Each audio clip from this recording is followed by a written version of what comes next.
داسې بدبخته انسانان یو چې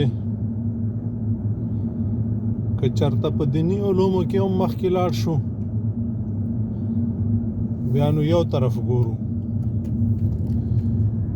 یعنی داسې نه کوو چې څه دپاره خدای پاک موږ او تاسې رالیږلي وو هغه هر څه احکامات ټول اوامر د خدای پاک په ځان باندې ومنو، په ځان باندې تطبیق کو او د هغې لاندې ژوند وکړو. نه خو که هر طرف هم مخه شوه، که علم ته مخه شوه بس خلاص بیا ناستو مسایل بیانو، فتوې ورکوو، بیا نو موږ نه صدقات پاتې وي، مرستې د موږ نه پاتې وي، جهادونه د موږ نه پاتې وي، ټول تجارتونه او دا کارونه د موږ او تاسې نه بیا پاتې وي.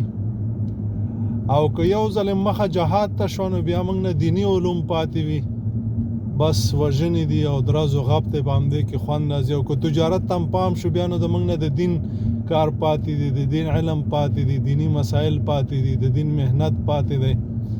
او که یو ځل چټیاتو ته ډمتوب ته مخه شوه نو بیا داسې ډمان کېږو چې د نړۍ ثاني نه وي. بیا نو موږ د نړۍ په شانتې نه، تاسو وګورئ په زو د امریکا کې وګورئ، امریکایي وګورئ، اروپایي وګورئ، سندرغاړي وګورئ چې میلیاردره ډالر د نړۍ د غریبانو سره دوی مرستې کوي. زموږ ډمان بیا وروره بل شي ته مخه کړي. موږ دغسې بدبخته کام یو ځکه خدای پاک پېژندلي و تر څو چې سم نه شو همدغسې وال به خورو، همدغسې ځپل کېږو به، همدغسې به در په در ګرځو ځکه چې موږ د خدای پاک دشمني کوو.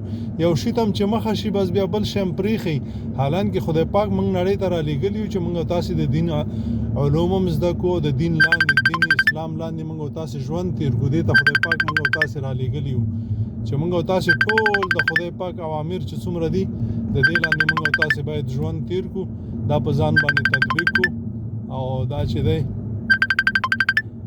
په خپله په دې باندې د موږ او تاسې نه خدای پاک راضي کېږي. الله مو ښاد و آباد لره. السلام علیکم ورحمة الله وبرکاته.